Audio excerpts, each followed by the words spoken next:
dan yang kedua disebut periode Madinah atau Madani. Periode Makkah atau Makki, yang kedua periode Madinah atau Madani.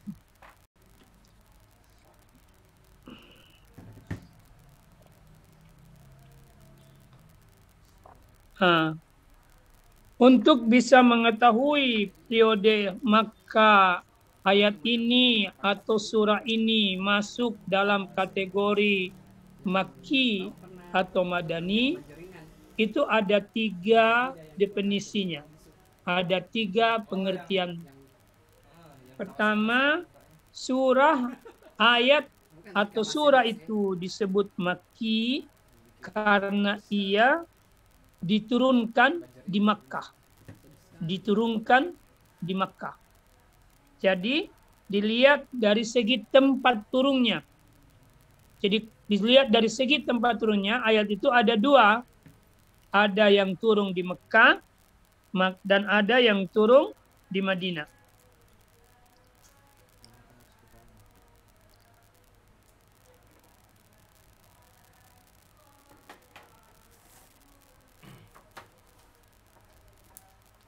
Jadi ayat-ayat Makki kalau dilihat dari segi tempatnya adalah segala ayat yang turun di Makkah, dan ayat-ayat Madani dilihat dari segi tempatnya segala ayat yang turun di Madinah.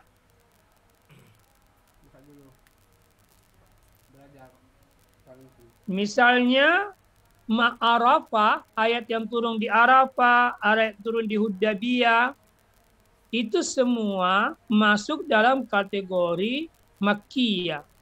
Karena Arafah dan Hudaybiyah itu wilayah sekitar Makkah. Adapun ayat yang turun misalnya di daerah Badar, Uhud, dan lain-lain, maka ayat itu disebut ayat Madaniyah. Kenapa? Karena dia turun di Madinah dan sekitar Madinah. Definisi yang kedua itu dilihat dari segi waktunya. Di segi waktu. Yakni kalau ayat itu turun sebelum hijrahnya Nabi dari Makkah ke Madinah, maka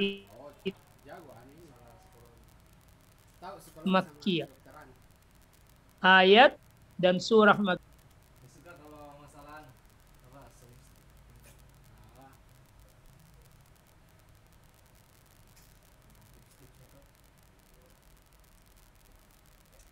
Mana bukuku yang itu? Waktu setelah hijrah itu turun, setelah hijrah itu ayat Madani meskipun dia turun di Mekah. Jadi ayat-ayat yang turun pada waktu setelah hijrah itu masuk dalam kategori ayat Madani meskipun ayat itu turun di Mekah. Misalnya, idza jaa nasrullahi wal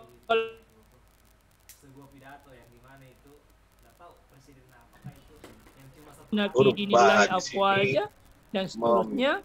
Ini ayat turun setelah hijrah, tapi dia turun di Mekah, yakni ketika Fathul Makkah. Ketika Fathul Makkah. Jadi ada ayat yang turun dilihat dari segi tempatnya, dia turun di Makkah, tapi dia dikategorikan ayat Madaniyah karena dia turun setelah hijrah Nabi. Itu definisi yang kedua. Jadi dilihat dari segi waktunya. Kemudian yang ketiga, dilihat dari sisi yang lain. Ya. Apa itu yang dimaksud sisi yang lain? Yakni semua ayat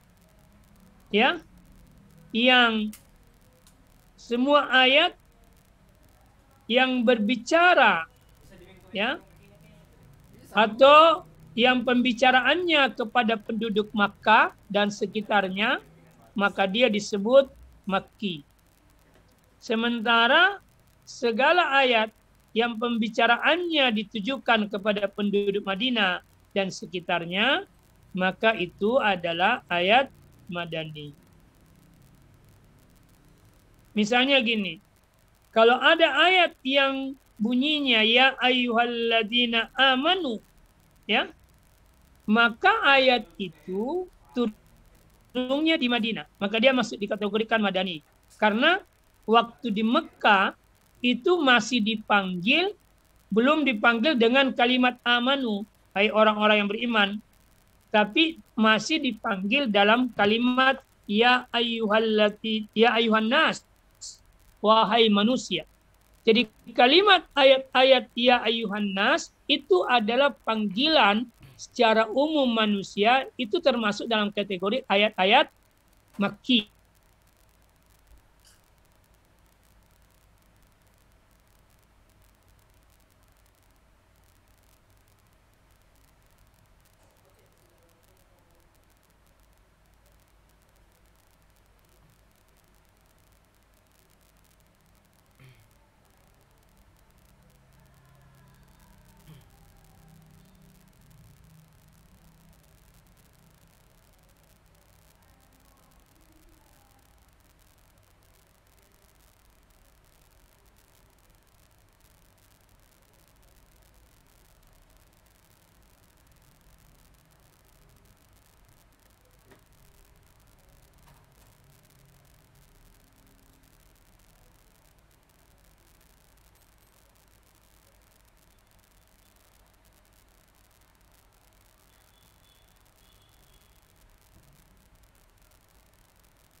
Maka itu pasti Madani.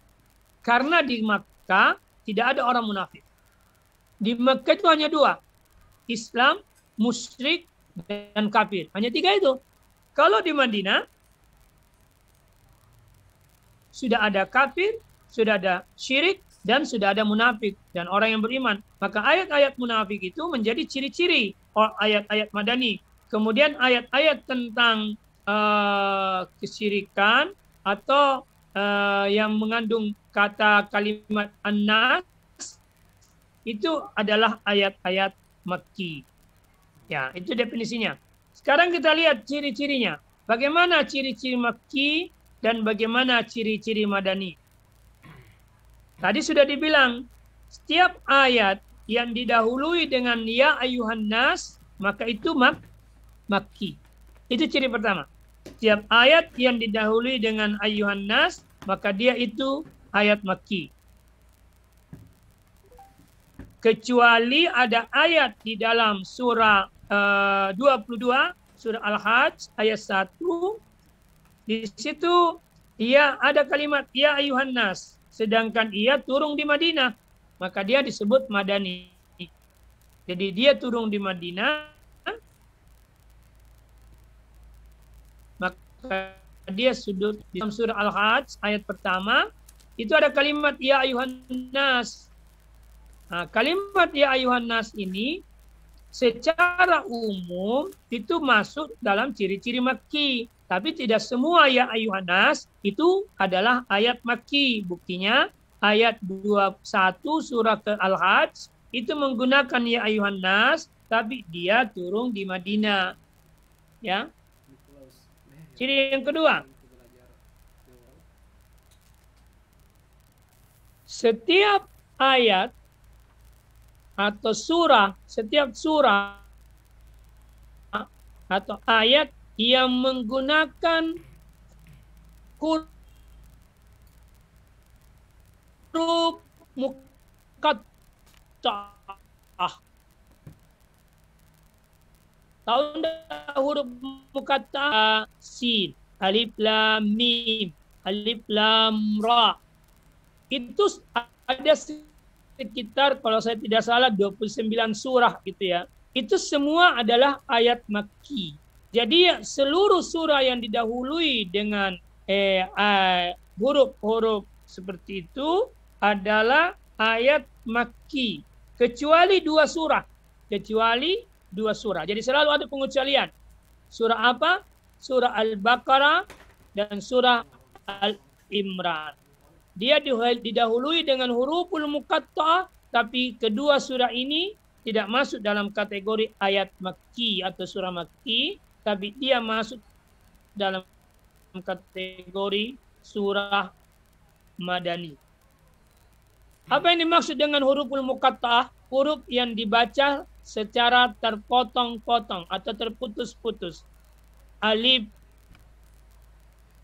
lam, mim, sin, nun, ta, ha. Nah, itu dibaca secara terpotong-potong.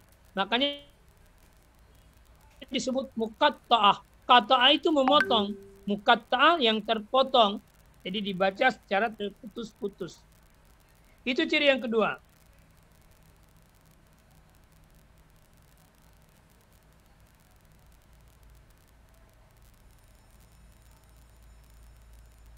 Yang ketiga, setiap ayat yang membicarakan tentang kisah Nabi Adam dan iblis.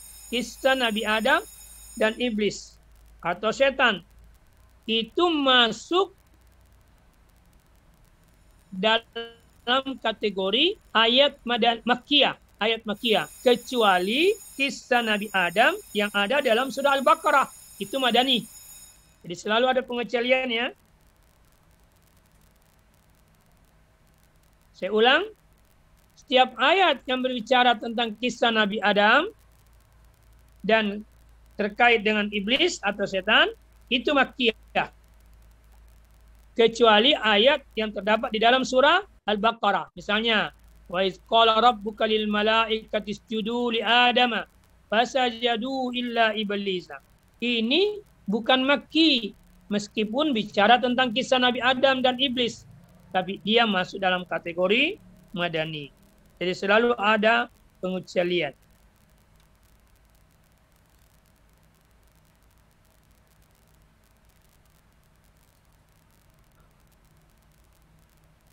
Yang keempat, ciri yang keempat, semua ayat atau surah yang berbicara tentang masalah kisah-kisah umat terdahulu.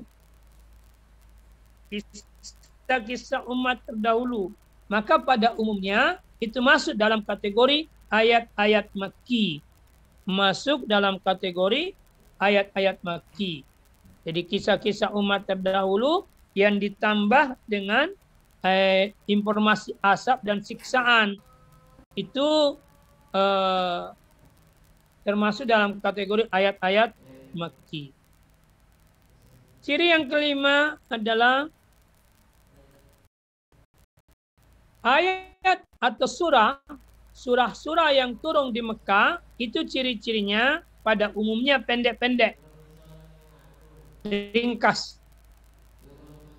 Gaya bahasanya tegas, padat, dan berisi, serta mempunyai nilai balaga yang tinggi. Itu Makki itu. Misalnya apa? Surah dan ayat-ayat yang ada di dalam juz Ammah. Jadi surah yang ada di dalam juz Ammah itu semuanya Makki kecuali surah An-Nasr. Saja Nasrullah, karena ini ayat turun setelah Fatuh Makkah. Ketika Fatuh Makkah.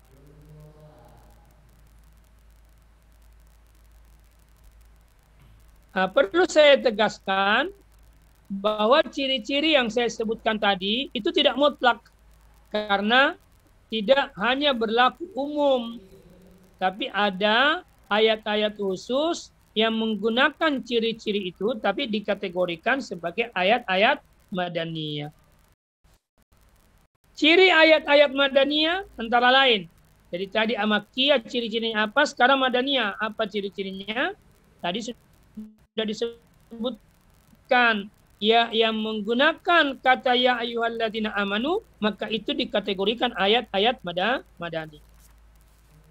Yang kedua, setiap ayat yang berbicara soal hukum, fardu, itu umumnya Madani.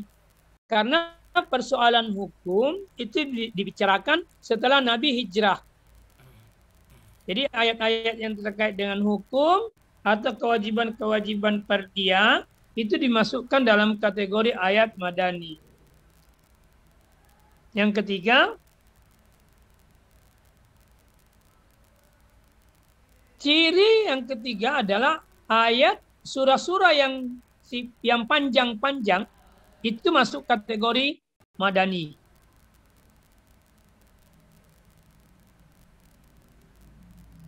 Bahasanya itu bahasa hukum, ya, dan kemudian panjang-panjang surahnya itu madani. Yang saya ingin tambahkan, setiap ayat yang bicara tentang kemunafikan itu madani. Tentang munafik itu madani. Ya, itu madani.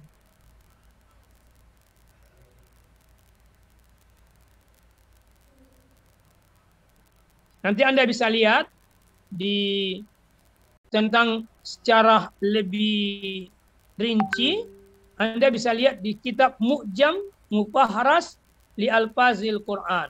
Itu kamus Al-Quran, kamus mencari Al-Quran, disebut Mu'jam Mufahras li Alfazil Quran. Itu sudah jelas ayat yang sebut ini Makki atau Madani. Itu jelas. Di sana jelas. Misalnya Anda mau cari ayat tentang tentang ummah. Nah, misalnya ada ayat wal takum minkum ummah. Anda cari kata ummah di dalam Mu'jam Mufahras itu, maka semua ayat yang menyebutkan kata ummah, dia akan sebutkan bahwa ayat ini Makki atau ayat Madani. Kalau di situ ada huruf kafa, maka dia Makki.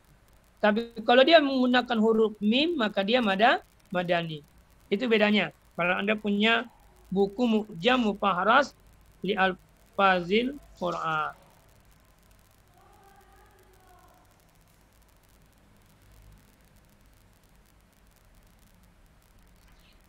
Nah, kita lihat dalam catatan ulama itu ada terjadi perbedaan pembagian surah-surah Al-Quran dilihat dari segi Makki Madaninya.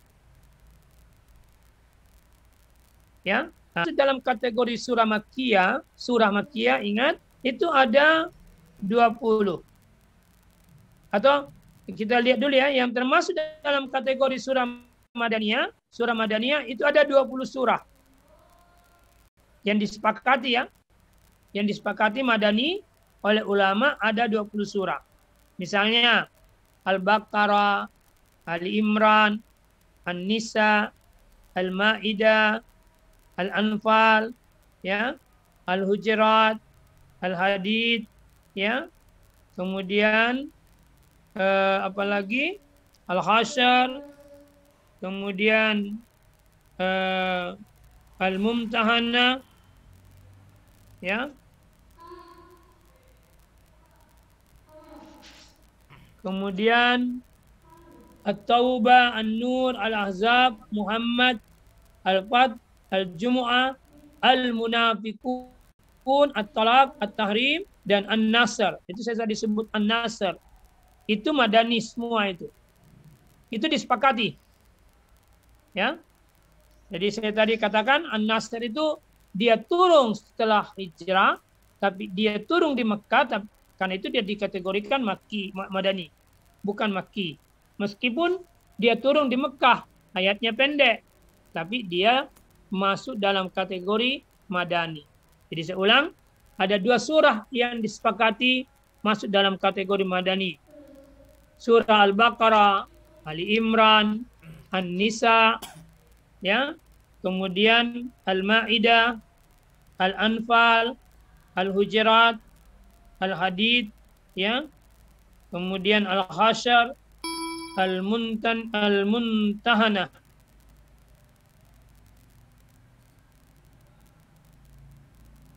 Kemudian apa lagi?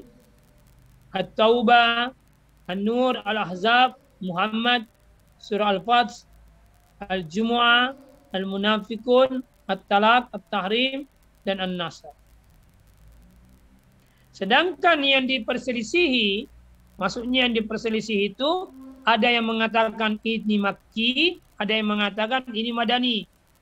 Misalnya surah Al-Fatihah itu diperselisihi. Ada yang mengatakan dia Makki, ada yang mengatakan dia Madani. Surah Ar-Ra'du, surah Ar-Rahman, surah As-Saf, At-Tabagun, ya. Kemudian surah apa ini? Al-Mutaffifin, surah Al-Qadar, An-Naba, ya. Al-Zalzalah, Al-Ikhlas, Al-Falaq, An-Nas. Ini masih diperselisihi. Ada yang mengatakan dia Makki, ada yang mengatakan dia Madani. Kemudian yang mana surah-surah Makki selain dari surah-surah Madaniyah di atas, yakni sebanyak 82 surah. Jadi kebanyakan surah Makki itu dibanding surah Madani. Kalau surah Makki itu paling yang disepakati 20-an surah.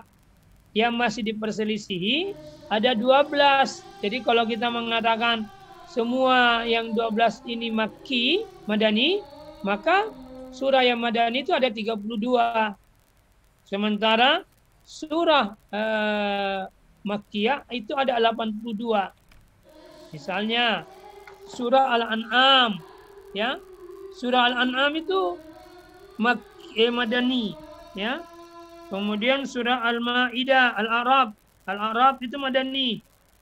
Surah Yunus itu Madani, Hud, Yusuf, Ibrahim dan seterusnya. Ada sekitar 80-an surah. Semuanya masuk dalam kategori Madani, Makki. Jadi kebanyakan surah itu Makki dibanding mana? Madani. Kalau yang disepakati Madani hanya 20 surah, yang tidak disepakati ada 12. Jadi kalau semua 12 ini digabungkan dalam makna Makki, Madani, maka ada 32 surah yang Madani. Selebihnya adalah surah Makki. Sekarang lanjut kita akan menjelaskan sedikit tentang apa gunanya sih mengetahui Makki Madani. Ini terkait dengan kepentingan seorang mufassir.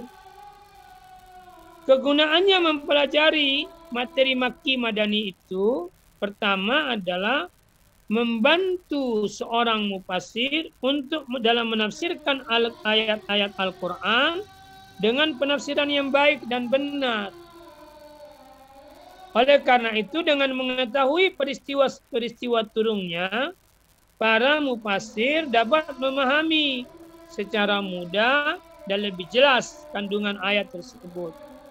Atau dengan kata lain, salah satu hikmah mengetahui Makki Madani itu kita mengerti awal ide Al-Quran. Jadi ayat-ayat Makki itu menggambarkan awal ide Al-Quran. Misalnya, saya kasih contoh. Bagaimana caranya Allah memperkenalkan dirinya kepada hambanya. Maka kalau kita lacak Al-Quran, Allah itu pertama kali berbicara tentang dirinya sebagai Tuhan, itu menggunakan kata Rabb. Lalu kemudian, tak lama kemudian menggunakan kata Allah. Jadi kita mengerti ide Al-Quran kalau kita tahu ini ayat Makki, ini ayat Madani. Karena itu kalau ingin menafsirkan ayat, harus tahu itu. Apa dia Makki atau Madani. Dia Makki periode awal, Makki periode pertengahan, atau Makki periode akhir. Yang kedua, merasakan ayat, gaya bahasa, dan susunan kalimat Al-Quran yang begitu indah, serta dijadikan oleh para da'i sebagai media untuk mengajak umat Islam kembali kepada Tuhan. Jadi gaya bahasa itu bisa dipaham dengan mengerti ilmu Makki Madani. Yang ketiga, membantu mufassir dalam mempertimbangkan hukum-hukum Islam. Tuh. Karena ada semacam urutan ide. Yang keempat, mengetahui petunjuk-petunjuk Nabi dalam membina dan membangun masyarakat Islam. Yang kelima, mengetahui secara perjalanan kenabian Muhammad dan menerima wahyu Al-Quran dari Allah melalui malaikat Jibril. Itu hikmahnya kenapa kita perlu belajar ayat Makki maupun ayat Madani.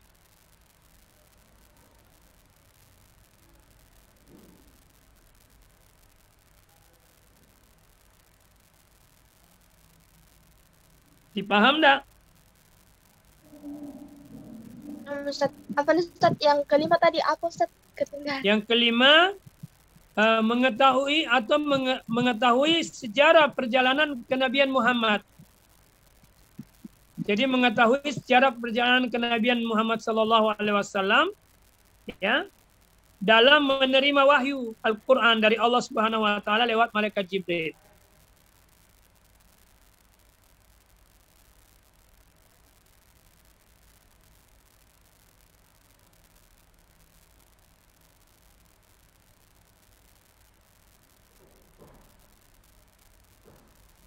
Paham? Paham Ustaz. Ada pertanyaan sampai sini?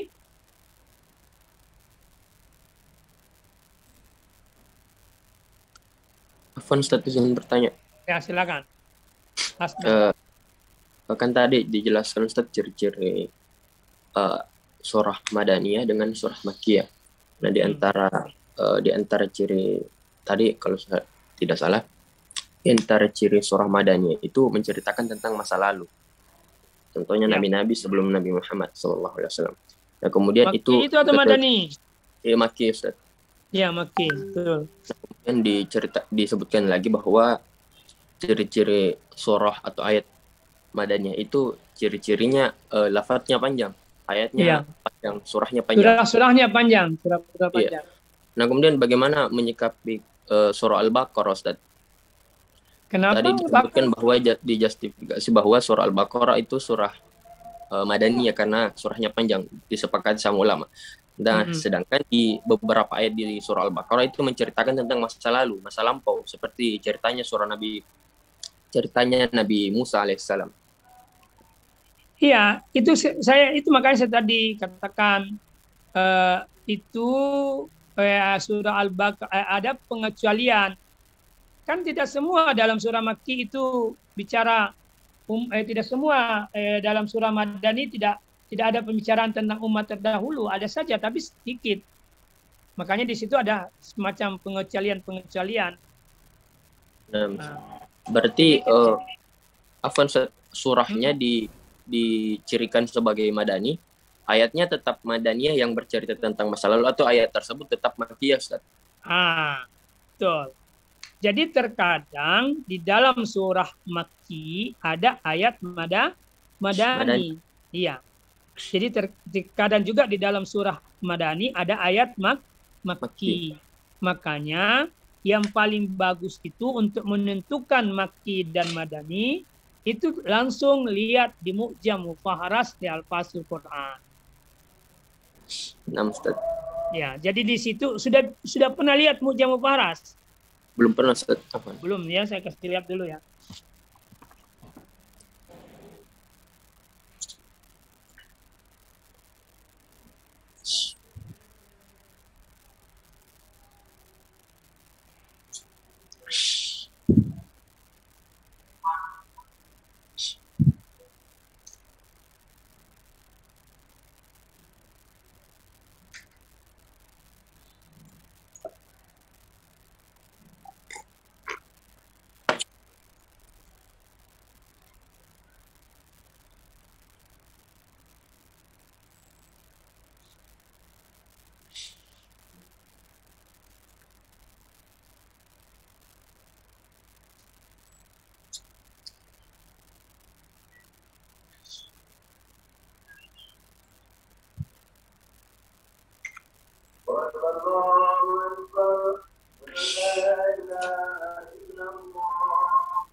Ini bukunya ya, ini bukunya. Ini Mu'jam Mufaharas di Al-Fazil Quran. Ini istilahnya kamus Al-Qur'an ya. Nah, Ini Ustaz. Mu'jam Mufaharas di Al-Fazil Quran ini. Nanti insya Allah saya atau Ibu Hairia nanti kirimkan dalam bentuk PDF-nya ini buku. Nah, Ustaz.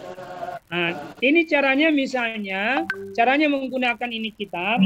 Kalau misalnya Anda ada ayat wabil walidaini ihsana. Misalnya ada ayat wabil walidaini ihsana. Untuk menentukan apakah ayat ini terdapat di surah mana dan apakah ini ayat Makki atau Madani, itu dicari di sini. Bagaimana caranya mencari di sini? Misalnya kita lihat, tentukan saja lafaz yang Anda pilih. Misalnya Anda pilih lafaz ihsan. Kalau Anda pilih lafaz ihsan, kembalikan ke kata dasarnya. Apa kata dasarnya ihsan? Hasanah ya. Hasanah. Jadi carinya di huruf H. Jangan dicari huruf alif. Karena alif pada kata ihsan itu hanya tambahan, bukan huruf asli. Begitu. Misalnya lagi kata walidain. Nah, walidain berarti dari kata apa? Walad. Ya, maka cari di huruf waw. Misalnya lagi Anda mau cari ayat tentang misalnya sabbaha lillahi ma fis samawati wal ard atau yusabbihu lillahi ma fis samawati wal ardil malikil qudusil azizil hakim. Misalnya seperti itu. Anda mau cari kata ayat ini di mana? Di surah mana? Ayat keberapa? Makki atau Madani?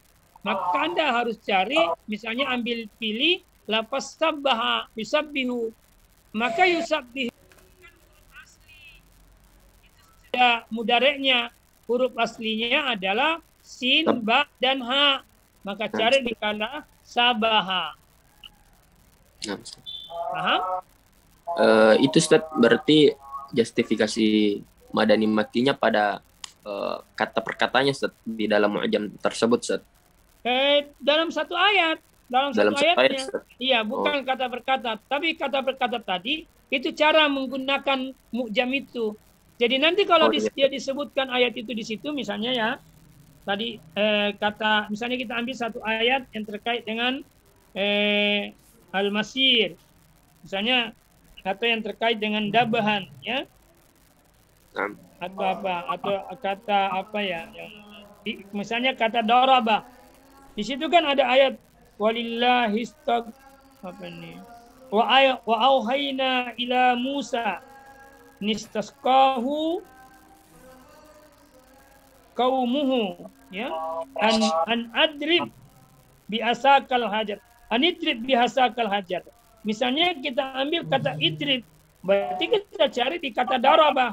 Nah, setelah dapat ternyata di situ tertulis dia surah Al-A'raf. Berarti surah Arab surah keberapa? Surah ke-7. Ayatnya ayat berapa? Di sini disebut ayat 160. Makki Madani, dia disebut Makki. Tandanya bila Makki dia menggunakan huruf kefa. Jadi kalau kita baca dari kanan ke kiri, ayatnya dulu disebut, baru Makkinya, baru surahnya, baru nomor surahnya. Kalau kita baca dari kanan, kalau kita baca dari kiri, nomor surahnya dulu, baru nama surahnya, baru Makki Madaninya, baru nomor ayatnya. Nanti Anda bisa lihat nanti. Jadi yang paling bagus menentukan itu di dalam mu'jam. Misalnya ayat-ayat yang Makki yang ada di surah Madani ada enggak? Ada. Ayat-ayat Madani di surah Makki itu ada. Tapi enggak banyak. Selalu ada pengucapan. Nah, Ustaz, syukran Ustaz. Oke, masih ada yang mau bertanya?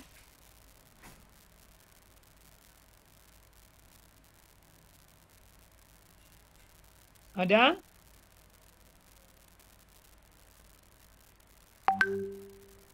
Ini pertemuan keberapa ya?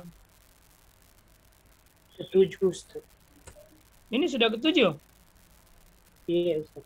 Oke. Kalau begitu sampai sini saja dulu. Insya Allah nanti pekan depan baru kita bahas tentang muhkam mutasyabih. Lalu kemudian munasabah. Kita akan bahas 2 kali ini. 1 kali pertemuan. Dalam 1 pertemuan saja. Kemudian nanti aja tunggu tugasnya di sekolah ya. Saya belum sempat buatkan.